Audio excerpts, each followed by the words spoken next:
Para sa inyo ka-lights, panoorin nyo ang full content nito. Tara!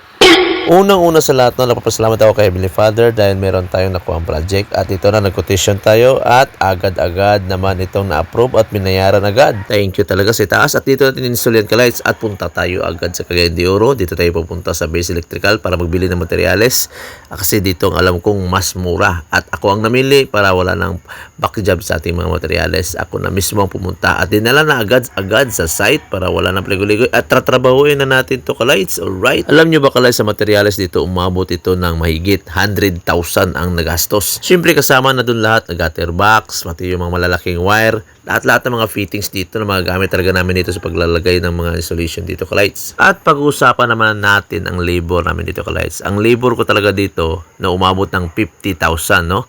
Pero naging 40k na lang kasi tumawad yung client na maging 40k na lang daw kasi meron pa daw siyang mga project na ibibigay at yun totoo nga yun kaya pumayag naman talaga kami, hindi na kami nagdalawang isip. After naman sa baba guys, pumunta kami sa itaas naman para mag-install kasi sa baba kulang pa kami ng gutter wire, no? Yung gutter box kaya hindi mo namin makontinue, so dito muna kami sa taas dahil meron talaga kami tatrabuhin din sa itaas, troubleshooting at additional at rewiring at arranging kasi nag-overload na to guys kaya ang ginawa namin talaga ay pinalitan ng bagong wire yung iba at saka nilipat yung ibang sa circuit at yung pinakamaliit na wire papalitan ng malaking wire at yung aming main line dito papalitan ng malaking main line para abang sa transformer pagdating ng araw at kailangan din talaga ayusin yung wiring dito dahil talagang maliliit yung wiring dito kaya ito yung nangyari dito ka lights. Meron kami ginawa sa areang ito.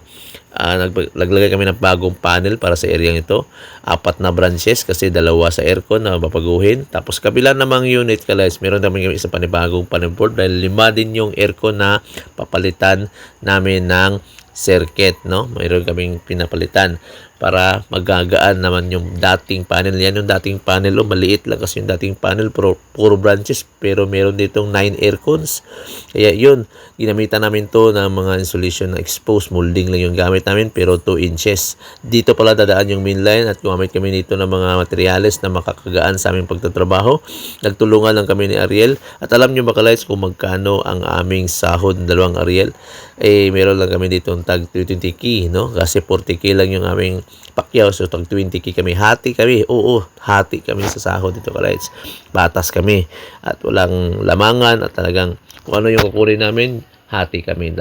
So, maraming salamat talaga kay Ariel dahil parehas lang kami dito at saka thank you kay Heavenly Father na nagkaroon kami ng project na ganito, dagdag kaalaman at para na rin meron kaming content para may bahagi sa inyo ka-lights kung paano namin ginawa ang trabaho ito. So layout dito talaga ay exposed, no? PVC molding yung gamit, ayan, no? Ginamit lang namin ng mga teknikan para malinis yung gawa namin, hindi gaanong pangit sa mata. At yung ka-lights sa mga breaker na to ay tinatawag na MCB. Ang MCB, miniature circuit breaker. At yun, ginamitan na ng ferrule yung mga load side sa pag-terminate ng mga ating wire dyan, no, sa branches, no, para maganda talaga. Tingnan yung player na to ka-lights, napakatalas yan, no, malakas.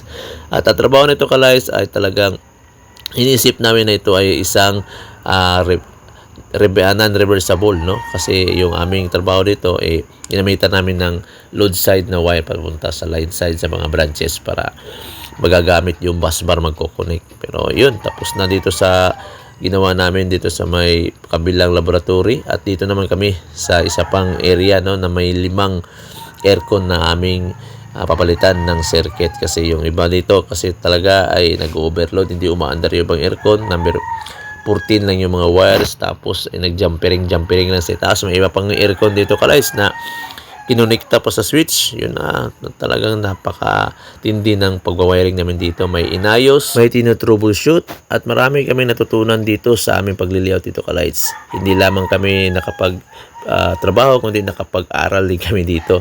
So marami talagang mga electrician na talagang makakabigay sa amin ng dagdag kalaman at amin rin isi-share sa inyo. So ito na yung trabaho namin dito sa kabilang unit na meron siyang full box kasi dito talaga kikita yung kabilang main line, no, o feeder sa kabilang panel kaya may full box sa itaas kasi 2 panel kasi ang ginawa namin dito sa itaas.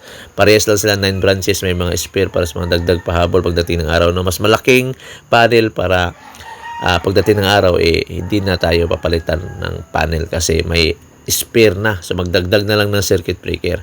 At yun, nakabit na namin yung main line sa mga feeder at sa panel board natin. So yun, next natin ay yung pinaka-main, yung aming feeder na 22mm² na siyang magbubuhay sa dalawang panel board dyan.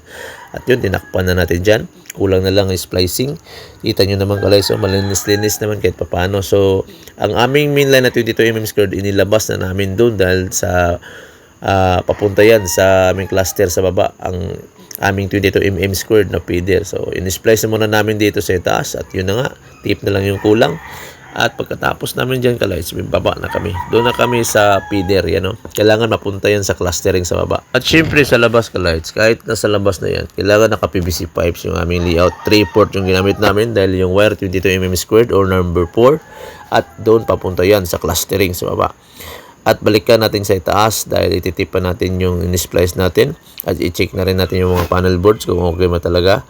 At pagkatapos ito kalights, nakita namin yung isa talagang haircon dito na ayan o, ginamitan ng switch para mapagana. So ayusin din natin yan. At yun, nakuha na natin yung ating full gutter o full box o tinatawag na gutter wire. At dalhin na natin sa site. At pagkatapos ito, i-installar na natin yan. Hindi na tayo magpaligoy-ligoy at magpa-tumpik-tumpik pa. Ayusin na natin agad yan para matapos na itong project na ito kalights. Kasi may mga project pang susunod, kaya bibilis-bilisan natin.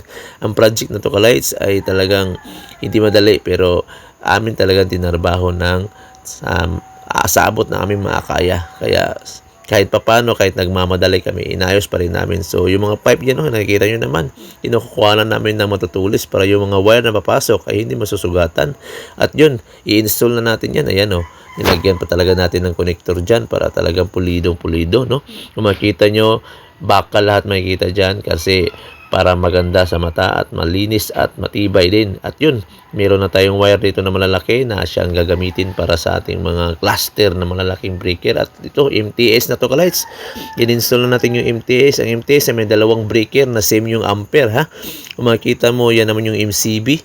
Yan yung MCB natin na GE na para sa mga pahabol pagdating ng araw na i-connect na lang natin sa ECB. So ito na siya, makikita mo. NEMA 3R yung ginamit dyan. At ito na yung pinaka-main, yung ECB. Emergency Circuit Breaker, MTS, tapos MCB.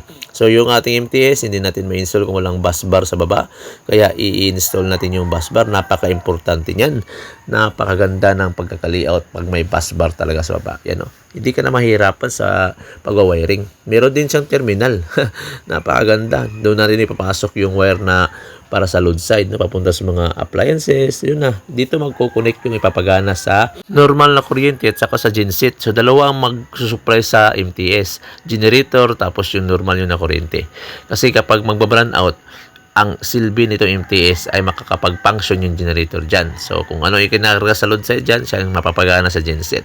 So, yun yung purpose ng MTS. Tingnan nyo naman yung ating pag-terminate sa ating mga terminal, sa ating mga circuit breaker na TQD kalights. Siyempre, nakaganyan yan para mas pulido bago natin talaga yan higpitan. Nakaganyan na yan, no? Para pulidong-pulido yung ating gawa at talagang hindi maglo-lost contact. Pero protection talaga yung pinakakailangan din dyan. Kaya ilalagay natin yung mga rubber na mga protector o shield at pati yung mga takip para malinis talaga at ang ating gawa ay talagang quality, no? Pang lifetime talaga. Hindi talaga tayo mamroblema pagdating ng araw. Yun yung purpose natin sa pagtatrabaho kalights. Kaya medyo may kamahalan ako o may kamahalan kami. Kasi nga, yung trabaho namin is swak na swak talaga sa pulido. Hindi namin pinapabayaan at hinahayaan na yung aming trabaho ay walang pagmamahal. So, talagang binubuhos namin yung aming kaalaman dito. Kaya may kamahalan. Mahal na mahal namin yung trabaho. Kaya yung presyo mahal talaga. Pero wag naman kayong mag-alala. Hindi naman kayo magbuburi. Kaya yun, time check, 7:45 na ng gabi. Talagang nag-overtime kami.